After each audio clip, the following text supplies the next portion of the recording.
you'd find really cool lands.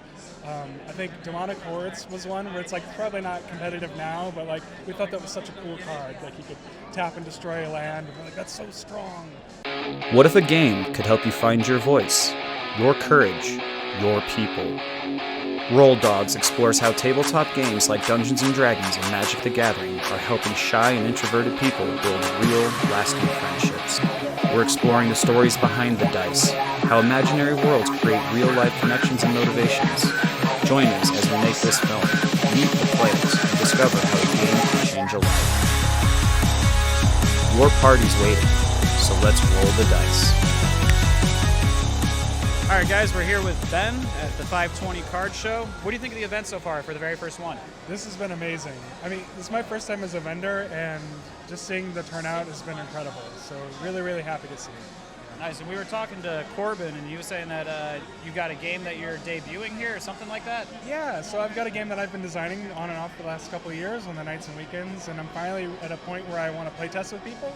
It's called Relics of Ruin, and it's a multiplayer deck building game. It's competitive co-op, so it's everyone's co-op for a while, and then one person becomes the boss of the dungeon, and everyone fights them. So you don't know who it's going to be.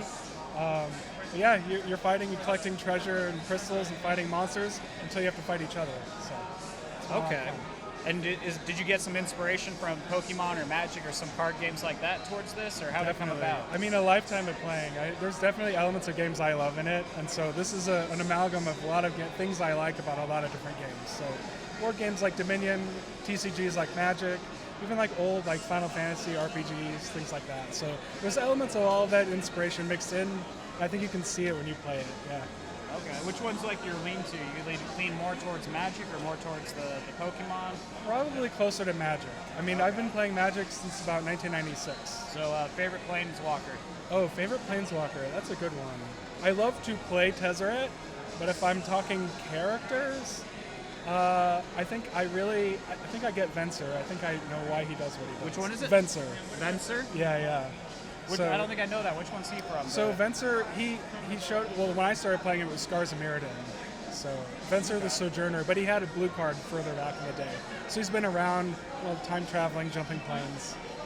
Here and there? Here and there, yeah. Gotcha. What's like your go-to spell to use in Magic? Or like if you had a favorite spell or one that's like you think is the coolest? I think my favorite is Thoughtseizes. I love Thoughtseizes. It's simple, 1 black, you pay 2 life, small price to pay for getting to remove a card that you think might be trouble. So. And a little bit deeper of a question, but the last one, what's like your favorite moment or like a card you found that you did with your friends or something where like, oh, I think about that all the time? Oh, I have a couple. I mean, my friends and I used to buy and trade from each other all the time in middle school and all that. You'd find really cool lands.